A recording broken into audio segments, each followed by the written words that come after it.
Que conocerán a Cristo a través del Ministerio Juvenil de la Iglesia Bautista Central Hispana. Le invito a abrir sus Biblias en el Evangelio según San Mateo. El Evangelio según San Mateo, capítulo 24,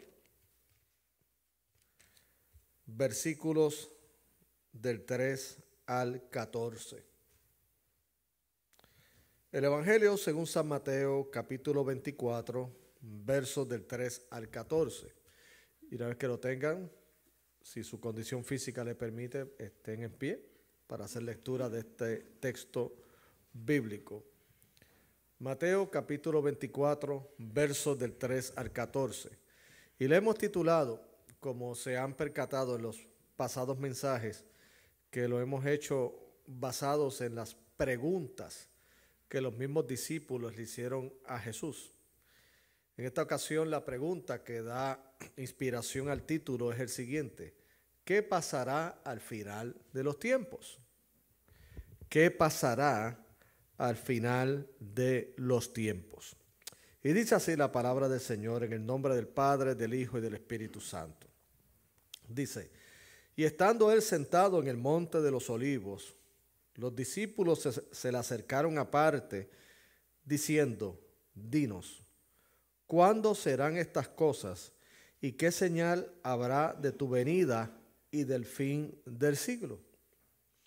Respondiendo Jesús les dijo: mirad que nadie os engañe, porque vendrán muchos en mi nombre, diciendo: yo soy el Cristo, y a muchos engañarán. Y oiréis de guerras y rumores de guerra. Mirad que no os turbéis, porque es necesario que todo esto acontezca, pero aún no es el fin. Porque se levantará nación contra nación y reino contra reino, y habrá pestes y hambres y terremotos en diferentes lugares. Y todo esto será principio de dolores. Entonces os entregarán a tribulación y os matarán, y seréis aborrecidos de todas las gentes por causa de mi nombre. Muchos tropezarán entonces y se entregarán unos a otros, y unos a otros se aborrecerán. Y muchos falsos profetas se levantarán y engañarán a muchos. Y por haberse multiplicado la maldad, el amor de muchos se enfriará. Mas el que persevere hasta el fin, éste será salvo. Y será predicado este evangelio del reino en todo el mundo, para testimonio a todas las naciones, y entonces vendrá el fin. Pueden sentarse, mis amados hermanos. Estas son este tipo de preguntas que los discípulos aprovecharon el tener a Jesús al frente de ellos para hacerlas. Y creo que esa es una de las preguntas que si tuviéramos nosotros a Jesús de frente a nosotros también le hiciéramos. Porque está esta inquietud de si va a haber un fin para todas las cosas como las conocemos hoy. Siempre se ha hablado del fin del mundo. Y para aquellos que vivieron la década a final de los 60, al principio de los 70, era muy común el mensaje dentro de la fe que decía: Cristo viene pronto, se acerca el fin. Esa década de los 60 y de los 70, ese era el mensaje, básicamente era un mensaje escatológico, o sea, un mensaje del final de los tiempos. Y hasta la evangelización se basaba en el punto de que ven a Cristo porque ya el tiempo de su venida y del final de las cosas está cerca. Y no debemos culpar a esa generación por pensar que la venida de Cristo estaba cerca en ese momento. Y es que para los que vivieron esos primeros años del siglo XX, fueron años sumamente difíciles, décadas sumamente difíciles para la humanidad. ¿Por qué? En el siglo XIX pues estaban los vientos de la modernidad y sus precursores pues prácticamente estaban diciendo, llevando el mensaje a la sociedad de que, puesto que las sociedades van a ser modernas y estamos en ese tiempo de industrialización y de avance, pues el ser humano y la sociedad entonces todo iba a mejorar. Pero lamentablemente el siglo XX comienza ¿con qué? Con una primera guerra mundial. Esa guerra pues sacudió literalmente, por eso se le llama mundial a todo el mundo. Luego de ello le siguió una segunda guerra mundial. Y sin decir también y mencionar que hubo una gran depresión económica, que hubo también epidemias. Y que en esa segunda guerra mundial pues vino el horrible evento de lo que fueron las bombas atómicas en Nagasaki y en Hiroshima. Y eso creó mucha conmoción a nivel mundial. Déjeme decirle que fue tanto que a nivel religioso algunas personas optaron por no creer en Dios, mientras que otras optaron por irse a una expresión fanática del Evangelio, a punto de interpretar inclusive la Biblia de una manera tan y tan literal que los llevó a tener prácticas excéntricas. Porque de esa época es que surgieron grandes movimientos de lo que se llaman sectas. Las sectas, que son grupos religiosos no ortodoxos, o sea, que no se basan en la fe histórica, sino que tienen sus propias interpretaciones, y que por lo regular una secta se caracteriza porque tiene un líder carismático que él mismo se agencia el ser el punto de revelación del pueblo con Dios, ser el hombre de Dios, la voz de Dios en este mundo. Y en esos tiempos del siglo XX, en esos inicios, pues por todas estas situaciones mundiales y sociales que ocurrió, fue campo fértil para que surgieran estos grupos sectarios. Personas que entonces venían con un narcisismo religioso, venían con un complejo mesiánico. Ellos se veían a sí mismos como que eran los salvadores. Y llevó que tomaran estos grupos, y debe decirle que surgieron muchísimos grupos sectarios en los Estados Unidos. Lo que ocurre es que tristemente están aquellos que cometieron unas barbaridades que hicieron más noticia a nivel mundial, como fue el caso de Jim Jones en Guyana a finales de la década de los 70, donde más de 900 personas cegadas por ese líder tomaron el famoso Kool-Aid, que fue un veneno, y murieron estas personas, que incluían familias y niños en Guyana. Pero estos movimientos sectarios estaban ocurriendo. ¿Y por qué le estoy hablando de estos movimientos? Porque fueron esos tiempos en el siglo XX de gran turbulencia, que entonces vino los evangélicos, especialmente el movimiento carismático y pentecostal, con un fuerte mensaje: Cristo viene pronto. Y es que ante todas las señales o todo lo que estaba ocurriendo, óyeme, hasta creo que si usted hubiera participado de ese tiempo, yo participé de ello, pero como niño. Pero lo vi, lo escuchaba. Ese era el mensaje continuamente en las ondas radiales. Pues muchos se acercaron a la fe para poder ser librados de todos esos males que venían sobre la humanidad. Pero ¿qué ocurrió? Ese mensaje siguió persistente en cierta medida hasta la década de los 80, pero luego ya en la década de los 90 fue menguando. ¿Por qué? Porque como que vieron que las cosas en cierta medida se estaban estabilizando, y ya ese mensaje de que Cristo venía pronto ya no era tan y tan fuerte y tan persistente como lo fue en el pasado. En esta tarde lo que quiero compartir con ustedes, mis queridos hermanos, es que precisamente nosotros como iglesia creemos en la segunda venida de Cristo.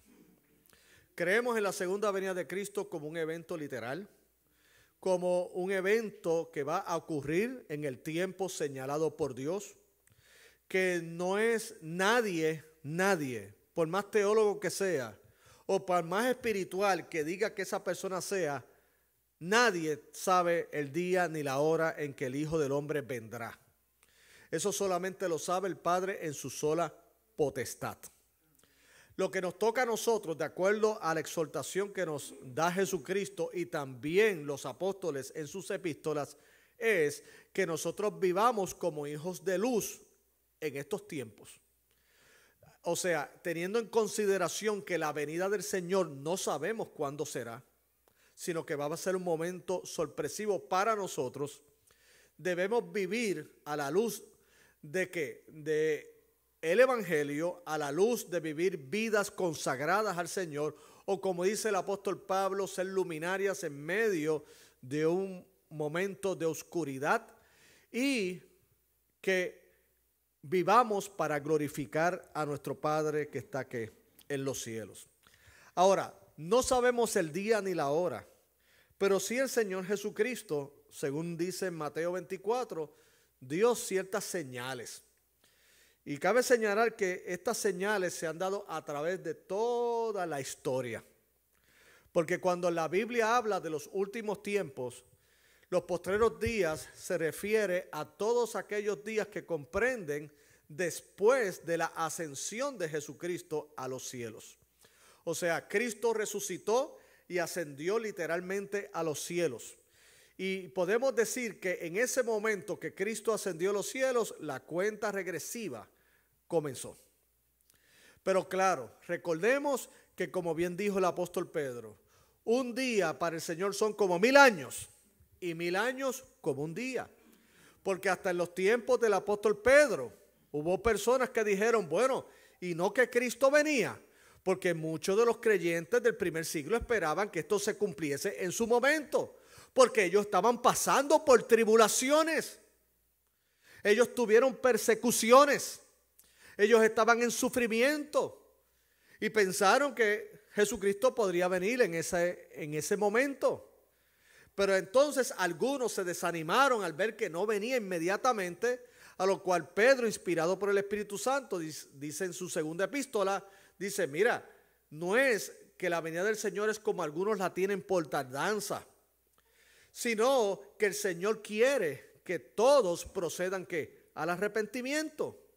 Aparte de que un día para el Señor son como 1000 años y 1000 años ¿qué? Como un día. Entonces, allí se nos aclara que precisamente este asunto de los últimos días son todas estas épocas hasta el sol de hoy. Y no queremos decir con esto que nosotros podamos ser la generación que vea a Cristo. Puede ser. Es más, yo me uno a lo que el apóstol Pablo dijo en una de sus epístolas. Ven, Señor Jesús. Así culmina el famoso libro de Apocalipsis. Ven, Señor Jesús. Yo quiero que fuera hoy mismo. Y creo que ustedes me acompañan en este sentimiento a mí. Ya quisieran que hoy fuera ese famoso sonido de la trompeta, donde los cielos se conmovieran y el Señor de gloria viniese por segunda vez a buscar a su iglesia. Ya quisiéramos que ese sea el día donde ya todo esto, como nosotros lo conocemos, sea renovado y nosotros vivamos en cielos nuevos y tierras nuevas, donde ya no habrá muerte, ni más dolor, ni más angustia, porque todas esas cosas que pasaron. Que sea el tiempo de reunión con nuestros seres queridos que partieron con el Señor. Que sea ese momento donde ya este cuerpo pecaminoso no sea un obstáculo para agradar a Cristo, puesto que seremos revestidos con uno de gloria. Ya no habrá mortgage que pagar, esos son otros efectos secundarios. Ya no habrá que estar pensando en enfermedades ni situaciones. Ya no tendremos que estar pensando en qué vamos a hacer mañana. Oye, qué rico, ¿verdad que sí? Pero más que nada es que vamos a estar en una perfecta paz con nuestro Dios por causa de nuestro glorioso Redentor que es Cristo Jesús. Ahora, puede ser también que nosotros no seamos la generación que en vida vea esto. Porque todos los santos creyentes de Dios van a participar de la segunda venida del Señor. Lo que ocurre es que alguna generación va a estar en vida y otros, si ese fuese nuestro caso, seremos resucitados en gloria. Y nuestros cuerpos se levantarán y seremos reunidos con el Señor. Así que sea que estemos en vida o sea que nos toque ese momento de la resurrección donde nuestras almas se reunirán con nuestros cuerpos y cuerpos glorificados estemos delante de la presencia del Señor, la buena noticia es que vamos a estar allí. Y yo creo de todo corazón que la Iglesia Bautista Central Hispana vamos a continuar los cultos en la eternidad. Claro, en compañía de toda la iglesia del Señor, porque pensar que la iglesia del Señor son solamente nosotros, eso no es correcto. La iglesia del Señor son todos aquellos que han sido lavados por la sangre de Cristo de todas las épocas, de todas las razas, de todas las tribus, de toda lengua que proclama el nombre de nuestro Señor y Salvador Jesucristo. Ahora, ¿qué va a pasar? ¿Qué señales van a ocurrir antes de que se dé ese glorioso evento? Como dice el Evangelio de Mateo, y como para algunos que tienen cierta familiaridad con el Evangelio de Mateo, Mateo va dirigido a los judíos. Y Mateo, pues, aparte de los otros evangelios, nos da más información de lo que se conoce como escatología, o sea, de lo que tiene que ver con los tiempos finales. Y ocupa esta sección que viene como resultado de una pregunta que le hicieron los discípulos cuando le dicen, ¿cuándo serán estas cosas? O sea, ¿cuáles? Referente a lo que iba a venir a la destrucción de Jerusalén, a lo que tiene que ver con todas las situaciones que ellos iban a vivir más adelante, luego de la ascensión de Cristo a los cielos. Y luego le dice, ¿y qué señal habrá de su venida, de tu venida y del fin del siglo? O sea que nos dice que los discípulos sí estaban muy familiarizados de la enseñanza de la segunda venida de Cristo, porque está hablando, ¿y qué señal habrá de tu venida? Porque hay algunos dentro del espectro cristiano que piensan que ya Jesucristo no viene por segunda vez. Pero eso sería otro tema. O también un motivo para matricularse en CELPI, donde damos clases de teología. Pero nosotros creemos en la segunda venida de Cristo como un evento que literal. Y creemos que los discípulos sí estaban muy conscientes de ellos. Entonces Jesucristo procede a darle estas pistas o estas señales de qué pasará al final de los tiempos. Lo primero es que en términos generales, y aquí estamos simplificando las enseñanzas de las señales que Jesucristo compartió a los discípulos, en base a la pregunta que hicieron, ¿qué pasará al final de los tiempos? Primero va a haber gran turbulencia religiosa. Escuche bien, gran turbulencia religiosa. Y aquí estoy utilizando el término turbulencia como lo que ocurre en un avión cuando está en pleno vuelo. Las turbulencias se dan de manera súbita, son incómodas, pero no van a destruir la nave. Eso es lo que nos dicen los conocedores. Y cierto, las estadísticas apoyan esa aseveración. Crea mucha incomodidad, algunas turbulencias son más fuertes que otras, pero se garantiza que aún así los pasajeros llegarán con bien a su destino. Pero las turbulencias no dejan de ser incómodas. ¿Qué quiero decir con esto? Utilizando esta analogía, que la iglesia va a pasar por ciertas turbulencias, pero la iglesia del Señor seguirá en pie. Como ha estado en pie a través de todos estos siglos, la iglesia de Cristo seguirá en pie. Ahora, en esa turbulencia religiosa, ¿qué identificamos? Bueno, el mismo Cristo dijo, respondiendo Jesús les dijo, mirad que nadie os engañe, porque vendrán muchos en mi nombre diciendo yo soy el Cristo, y a muchos que engañarán. A través de la historia han venido muchos que se han atrevido a decir que ellos son el Cristo. Esto ha ocurrido desde los principios de siglo.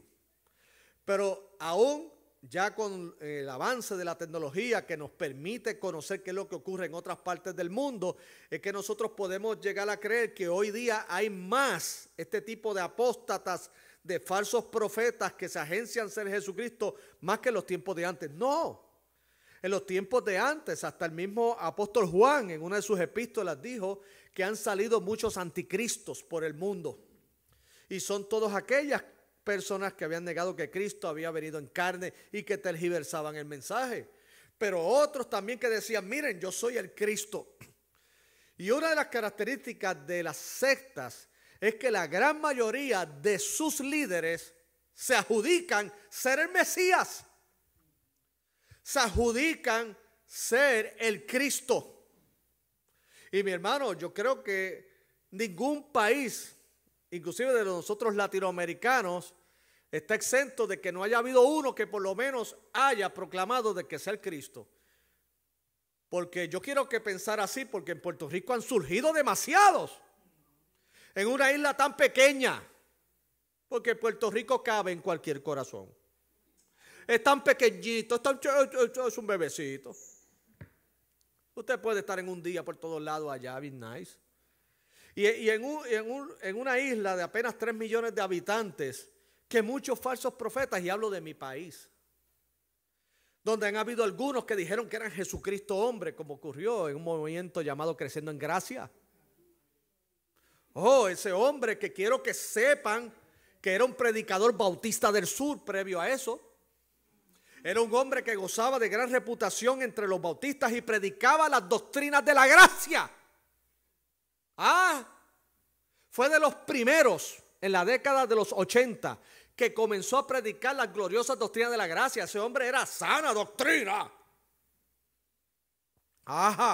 Pero hombre, tenía una agenda, porque luego se atrevió a decir que él era la reencarnación del apóstol Pablo. Oye, no, pero él no podía ser la reencarnación de Pafra. No, tenía que ser la de Pablo, porque vamos a irnos alto. Pero no, eso no quedó ahí. Luego más adelante él dijo que no, que él era Jesucristo hombre. Y luego dijo, no, y yo soy el anticristo también. Él es todo, era todo él. Y comenzó a llevar otro evangelio, otro mensaje. Pero él es un ejemplo de alguien que se adjudicó ser Cristo. Ahora, hermano, las cosas y las enseñanzas que él dio fueron absurdas, pero gente les creyó. Es como hay movimientos que te venden, y usted lo ha visto en algunos, no sé si todavía lo hacen, en anuncios más tarde en la noche, que salen más baratos, donde te venden y que si la toallita que utilizó María Magdalena, que si te utilizan, que si la estilla de la cruz de Cristo, que si te venden el agua del Jordán donde se bautizó Jesús, que el agua del Jordán de Jesús se evaporó hace siglos. Esa agua que está corriendo en el Jordán, esa es otra cosa. Y te lo venden, dice que si tú envías una ofrenda te envían eso, entonces tú recibes bendición y tú recibes prosperidad y tú recibes una serie de cosas. Y yo digo, estas cosas son absurdas, no tienen lógica ni tienen apoyo bíblico ni teológico, pero la gente las consume. La desesperación, la vulnerabilidad de las personas los lleva a eso. Tan reciente como estos días, o algunos saben que yo estuve en Carolina del Norte visitando, aparte de mi familia, mi cuñada, mi sobrina y mi cuñado, a quienes amo grandemente. Y un día le llega al correo, ellos están recién mudados a Carolina del Norte, y llega una carta de una iglesia. Y yo le digo a mi cuñada, yo la quiero abrir. Pues entonces cuando la abro, lo primero que aparece es era una hoja con una cara de Cristo que de verdad, si ese Cristo da susto. Él te miraba así como. Entonces, yo dije, ¿qué es esto? Entonces, las instrucciones decían, tú pon esa foto o esa representación de Cristo en la pared y te vas a dar cuenta que te va a estar mirando todas las noches. Yo dije, oye, yo amo a Cristo, pero yo no quiero que ese fetiche, esa cosa que está allí, yo me despierte y me esté mirando. No. Pero no solamente eso, decía que si entonces tú hacías ciertas oraciones poniendo tu mano allí, te va a venir felicidad, te va a venir prosperidad, te va a venir este tipo de cosas. Y que si luego ellos te mandaban un sobre predirigido, y esto te estoy hablando de hace 3 o 4 días que yo lo vi, un sobre predirigido y se lo envíes a otra persona que tú amas para que reciba la bendición. Yo puse la dirección de ustedes. No, mentira. Yo no creo en eso, pero por si acaso. No. Y entonces ese sobre predirigido para que entonces le lleve prosperidad, salud y a todas estas cosas. Y con mi cuñado y con mi cuñada nos reímos y al mismo tiempo decía, pero esto es absurdo. Y yo le digo el problema es que hay gente que lo va a creer. ¿Por qué lo va a creer? Porque esto va a caer en las manos de alguien vulnerable. De alguien que está pasando por una crisis. Por alguien que no tiene fundamentos religiosos ni teológicos. Por alguien que posiblemente está solo en este país. Por alguien que está desesperado, que posiblemente por llegar a este país sufrió mucho en el proceso de llegar a este país y fue motivo de abusos de todo tipo. La desesperación es un campo fértil y vulnerable para que los falsos profetas lleguen. En muchos de estos grupos sectarios que estos se adjudicaron ser el Cristo, ¿a qué población llegaron? Llegaron a las personas vulnerables, llegaron a las minorías, como fue el caso de la iglesia de Jim Jones, o como fue el caso de otros que eran los movimientos de los hippies, de aquellos movimientos de jóvenes que estaban rebeldes, porque aparte de todas las guerras mundiales, vinieron las guerras de las Coreas, y luego vino la guerra de Vietnam, y dijeron, ya basta, psicológicamente ya estaban afectados emocionalmente. Tanta guerra, tanta guerra, tanta guerra. Pues los hicieron refugiarse ¿en qué? En las drogas. Y al mismo tiempo que fueran víctimas de un Charlie Manson, que saben muy bien la historia, donde él se adjudicaba cierto carácter mesiánico y lavó el cerebro de unas jovencitas que cometieron un vil asesinato en Los Ángeles, California. O sea, los falsos profetas, Jesucristo lo dijo, van a venir y vienen porque hay un pueblo que está vulnerable. Ese es el campo fértil de estas personas. Dice, porque vendrán muchos en mi nombre, yo soy el Cristo. Y no solamente dice que vendrán diciendo yo soy el Cristo, de lo cual yo te digo, no solamente han venido, no solamente te digo que están y que van a seguir saliendo. Porque estamos hablando del tiempo del siglo XXI con la tecnología, pero déjeme decirle que uno de estos falsos profetas monta su canal de YouTube y tiene millones de seguidores. Y este es el tiempo donde hay más intelectualidad. Pero es como alguien dijo, el que se rehúsa a creer la verdad termina creyendo cualquier cosa. Entonces dice que no solamente abundarán estos que dirán que es el Cristo, sino lo triste es que a muchos engañarán. Y siguen siendo engañados. Hermanos, me conmueve el corazón como, vuelvo y le digo, gente vulnerable. Gente que está en necesidad, estos pseudo religiosos, estos falsos profetas se aprovechen de ellos. Se aprovechen exprimiéndole la economía y hasta inclusive llegando al abuso físico y sexual. Porque estas personas en su vulnerabilidad se han entregado a ellos entendiendo que ellos son la solución y que son lo que realmente reclaman ser. Y luego el dolor es mucho más grande. Oh, mi hermano, qué dolor a mí me da. Porque el falso profeta no es solo aquel que se adjudica ser un Cristo. Para mí un falso profeta es aquel hasta que dice que predica sana doctrina y abusa de las damas de la iglesia. Que abusa de la confianza de las hermanas de la iglesia y cometen atrocidades. Para mí un falso profeta que aunque diga que se basa en un evangelio ortodoxo, sin embargo, se aprovecha y engaña a su feligresía.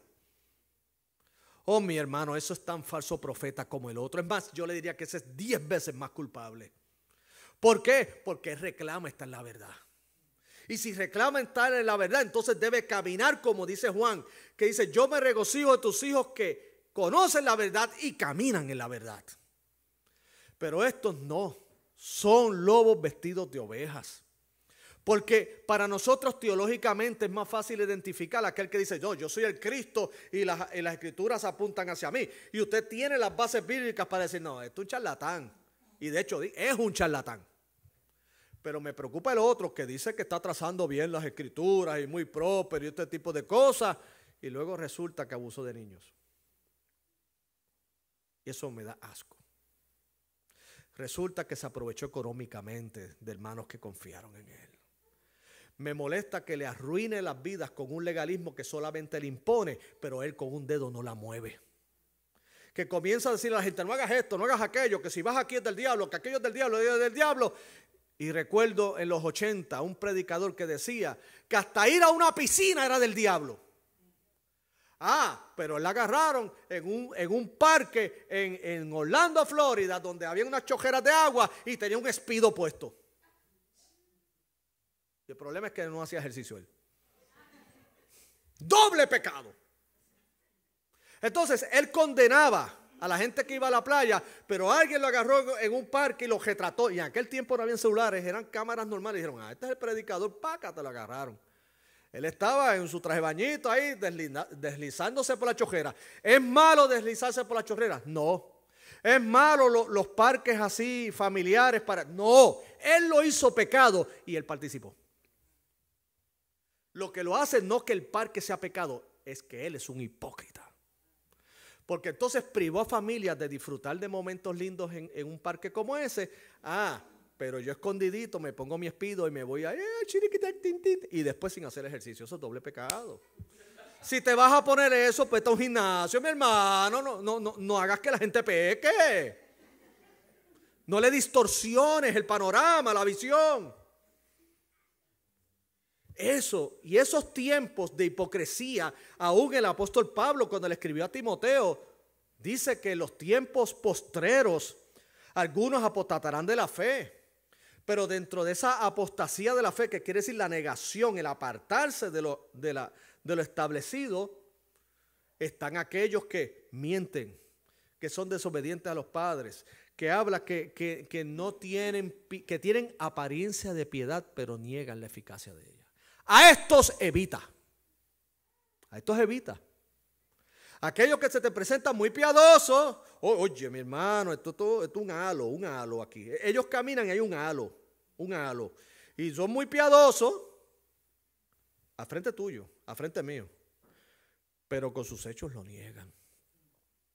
Esos, dijo Pablo, a esos evítalos. ¿Por qué? Porque esos son los más peligrosos. Pero ¿saben qué? Eso es parte de las señales de los últimos tiempos. Donde tendrán hasta ganancia de la fe. Hasta utilizarán la fe como negocio. ¿No la ha visto? ¿No la ha visto donde terriblemente hasta los que queremos hacer las cosas bien, de los cuales son muchos pastores honestos, porque yo le diría que son más los honestos que los deshonestos? Pero mi hermano, la gente no cree en nadie. Y hay veces que le digo algo, no los culpo. No los culpo. ¿Por qué? Porque han venido muchos que han hecho un negocio de esto. Se han aprovechado. Han levantado una ofrenda para comprarse un jet, porque no pueden hacer fila en JetBlue. Millones y millones de dólares para eso. Millones y millones de dólares. Pueden tener una casa buena, pero no, ellos no quieren una casa buena. Ellos quieren la casa que puede tener Mick Jagger de los Rolling Stones. ¿Por qué? Porque en lo interior ellos quieren ser celebridades religiosas. No quieren ser siervos de Cristo. Y hermanos, eso es parte de las turbulencias religiosas que vienen. Que luego trae decepción en el corazón de la gente, y luego cuando tú lo invitas a una iglesia no quieren venir. ¿Se los ha encontrado? Claro. Yo recuerdo un caso antes de pasar al siguiente punto, que hubo una persona que me dejó de hablar cuando se enteró que yo era pastor. Todo iba bien, yo iba al gimnasio, compartíamos, alzábamos pesas, hacíamos ejercicio, todo bien, hasta que un día me preguntó, oye, ¿a qué tú te dedicas? Yo le dije, mira, yo soy pastor. Me dijo, ¿qué tú qué? Y yo soy pastor. Mano, yo creí que no. Y yo dije, wow, yo habré hecho algo mal, ¿sabes? Y me dijo, no, es que tú parecías buena persona. Mira lo que me dijo, y yo le dije, pero es que los pastores me dicen, no, mira, tú no sabes la experiencia que yo tuve. Pero a mí el pastor que yo tuve me quitó a mi esposa. Hermano, cuando él me dijo eso, a mí me cayó un balde de agua fría. Me dijo, él rompió mi matrimonio, se quedó con mi esposa. Yo no quiero saber de pastores. Yo me quedé en silencio. No era el momento para hacer una apología. Era el momento de escuchar. Y él me dijo, ¿sabes, Carlos? Vamos a dejar esto aquí. Y no me habló más. Traté luego, pero respeté. ¿Y qué he hecho? ¿Y qué hice en aquel momento? Orar por él. O sea, el dolor que eso le había infligido, hermano, se llama decepción. Se llama engaño. Porque ¿qué me está diciendo con todo esto? Yo le entregué y le abrí las puertas de mi casa a ese hombre para que cuidara a mi familia, no para que la destruyera. Y lo hizo. Confío que si es una oveja del Señor regresará a sus pies. Amén. Pero hay mucho que tiene que sanar. Y no es porque fue alguien del mundo el que lo dañó. Fue porque alguien que se supone que lo cuidara como pastor oveja se aprovechó.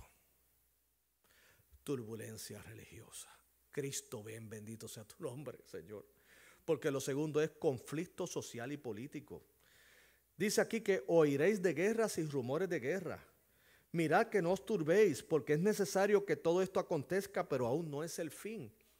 Porque se levantará, verso 7, nación contra nación y reino contra reino, y habrá pestes, o sea, enfermedades, viruses y todo este tipo de cosas, y hambres y terremotos en diferentes lugares, y todo esto será principio ¿de qué? De dolores.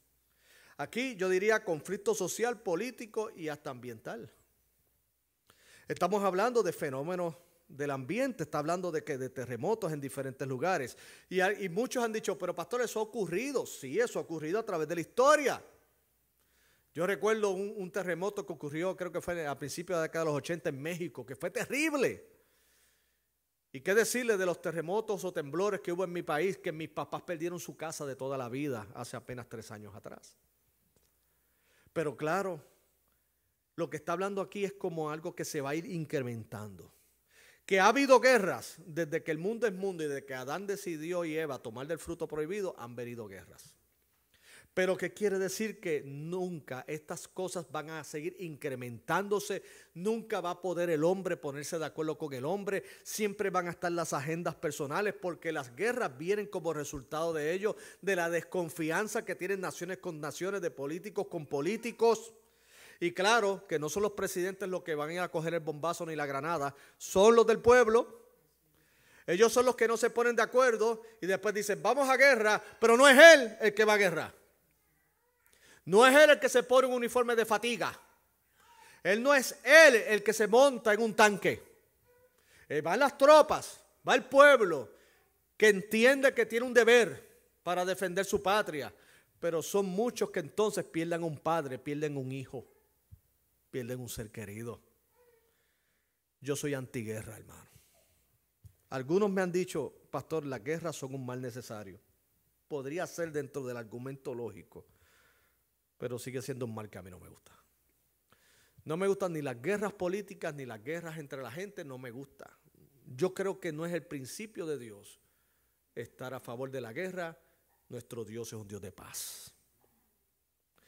Pero lamentablemente el conflicto social y político, inestabilidad, los conflictos, que a esto se le une que la insensibilidad espiritual. Y esto es nuestro tercer punto.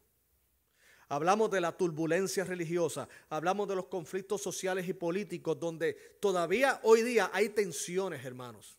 Hay tensiones. Y no nos debe sorprender que de la noche a la mañana seamos despertados con una noticia de que explotó un conflicto. Y esto no es que va a surgir de un día para otro, es que las tensiones llevan años. Hay naciones que están allí, están esperando algo para que entonces se denote los conflictos mundiales. Y esto va a ocurrir de un momento a otro. No estoy aquí en ánimo de crear terror y pánico. Estoy en el ánimo de decir la verdad. Hay naciones que están esperando el momento correcto para que estas cosas se desaten. Y van a seguir ocurriendo. Pero lo otro es la insensibilidad espiritual. Porque cuando dice aquí que dentro de esa insensibilidad dice que los seguidores de Jesucristo serán atribulados y serán perseguidos. Y dice que no solamente los creyentes y los que representan la fe van a ser perseguidos, sino que dice que mucha gente va a tropezar, va a haber mucha confusión, va a haber mucha desesperación. Y de nuevo dice, muchos falsos profetas se levantarán. ¿Por qué? Porque vuelvo y le digo, los tiempos de confusión y de vulnerabilidad emocional son campo fértil para los falsos profetas. Es campo fértil para el negocio del falso profeta. Porque la gente está desorientada y buscan qué aferrarse. Y dice, y por haberse multiplicado la maldad, el amor de muchos que se enfriará. Ya no va a haber, mis queridos hermanos, empatía. Va a haber un momento en que el corazón está completamente duro. Yo sé que el pecado crea hostilidad y enemistad entre el hombre y el hombre. Pero las malas experiencias que mucha gente tiene son los que le han creado un callo en el corazón. No sé, ¿verdad?, si tú tienes un término boricua, pero callo sabe, ¿verdad?, que es lo que se forma cuando, ¿verdad?, ya sea en las manos, cuando usted tiene mucho roce con levantando pesas o haciendo algún tipo de labor con alguna herramienta, se hacen unos callitos aquí. Es un tejido insensible, usted no siente ya nada, son callos. Hay personas que tienen callos en el alma. Cuando alguien le dice que los ama, ya no le creen. ¿Le ha pasado? Cuando le dicen, no, es que tú eres, yo sí soy tu amigo. ¿En serio? Uno se pone cínico. ¿En serio? No, tú puedes confiar en mí. ¿De verdad? No digas ese chiste malo. No, yo te soy fiel. No, ¿en serio? ¿No se ha encontrado usted así? Sepa que su pastor se ha sentido así. Sí. En la vida a uno le han pasado cosas que uno dice, ay, yo te amo, Carlos. Uno dice dentro de, ¿en serio? ¿Me ilusiono con lo que estás diciendo? ¿O simplemente oigo pero no escucho? Y que yo he escogido oír y no escuchar hasta que los hechos hablen solos. Yo digo, qué bueno lo dijiste, eso, pero usted sabe, para mí hay una diferencia entre oír y escuchar. Oír es que ahora mismo yo sé que hay un sonido en las ventanas y no es que los extraterrestres nos quieren invadir, sino que es que está lloviendo. Pero sé que está ahí, pero no estoy escuchando porque le prestaría atención y me desviaría de lo que estoy exponiendo. Usted puede oír sonidos y no necesariamente estar escuchando lo que está, porque escuchar es como prestar, ¿qué?, atención. Y usted sabe que uno llega a tener un corazón duro y uno llega a oír, pero no a escuchar. No, yo voy a estar contigo todo el tiempo. ¿Sabes cuántas personas me dijeron eso a mí? Y me dejaron solo. ¿Y qué te hace a ti diferente de ellos? No, yo soy diferente. No digas eso porque hasta Pedro se estrelló. Ese dolor que acompaña a la decepción. Y una de las señales de los últimos tiempos es que llegará un momento que hasta ni el mensaje religioso va a cautivar los corazones. ¿Por qué? Porque ha habido tantos falsos profetas, tantas situaciones difíciles, sociales, económicas, que sencillamente se vuelven cínicos. Pero la buena noticia es esta, mis queridos hermanos. El que persevera hasta el fin, este será salvo. Le voy a decir algo, esto no es una advertencia, esto es una señal. ¿Qué está diciendo? Que aún dentro de este panorama tan difícil que hemos aquí presentado, sin embargo va a haber una iglesia que persevera hasta el fin. Que ese es el sello de que es legítimamente creyente. El sello que realmente asegura que uno es un hijo de Dios es la perseverancia. ¿Qué es la perseverancia? Es continuar pese a la oposición, a los obstáculos y a los retos. Eso es perseverancia. Algunos creen que perseverancia se basa en una vida sin pecado nunca. Nadie está libre de pecado. Porque el que no peca de una cosa, peca de la otra. Pero eso sí, el Hijo de Dios, pese a sus debilidades, pese a lo que ocurre en su vida, el Hijo de Dios persevera hasta el fin. Sigue hacia adelante. Tiene decepciones, lo sufre, pero se levanta y sigue. Hay falsos profetas y eso lo indigna. Predica la verdad y sigue. Tiene luchas con su pecado y se las presenta delante de Dios y Dios trabaja en él y sigue. Porque entiende que la carrera cristiana no es una carrera de velocidad, sino de resistencia. Es una carrera donde es llegar a la meta. Y la meta es el supremo llamamiento que es en Cristo Jesús, Señor nuestro. El que persevere hasta el fin será salvo. Esto ocurrió en los primeros siglos de la iglesia. Hay creyentes perseguidos y hubo algunos que dejaron la fe por la persecución, pero otros estuvieron dispuestos a morir como mártires. Perseveraron. Y hoy día, mis queridos hermanos, no va a ser diferente. Si fuéramos la generación que vamos a ver la segunda venida de Cristo, bendito sea el nombre del Señor que nos da el don de la perseverancia. Porque como bien dice y se articulan en las grandes doctrinas de la gracia, o el último punto, la perseverancia de los santos. ¿Qué quiere decir eso? Que los hijos de Dios, pese a viento y marea, llegan al fin. No quiere decir que los vientos no les intimiden en algún momento. No quiere decir que no tengan luchas. Es que el Señor les sostiene. Y nosotros no somos de los que retroceden, sino de los que tienen fe para preservación del alma.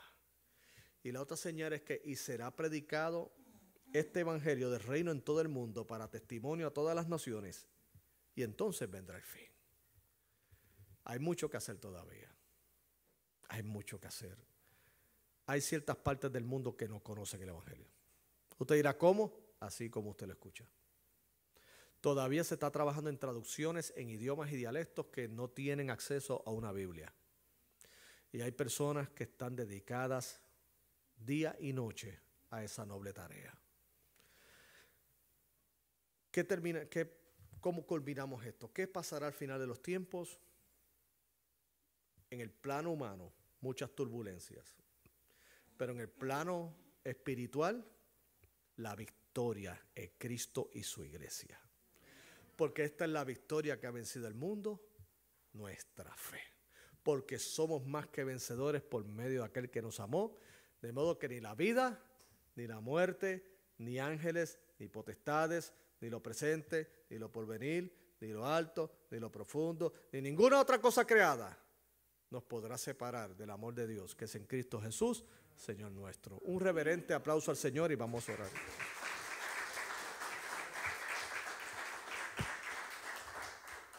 Gracias, Padre, en esta tarde. Gracias, Dios, por permitirnos reunirnos pese a las inclemencias del tiempo. Gracias por este nutrido grupo de hermanos y por aquellos que nos acompañan a través de YouTube, mi Dios. Gracias, Señor, por la promesa de tu segunda venida. Gracias, Dios, por la promesa de que vendrán cielos nuevos, tierra nueva. Y gracias, Padre, porque nos adviertes de que vendrán tiempos difíciles, que los ha habido a través de la historia y que algunos se incrementarán antes de tu venida. Pero gracias que tú dices que los que perseveren hasta el fin, estos serán salvos. Gracias por darnos el don de la fe y gracias, Señor, por revelar a Cristo en nuestros corazones.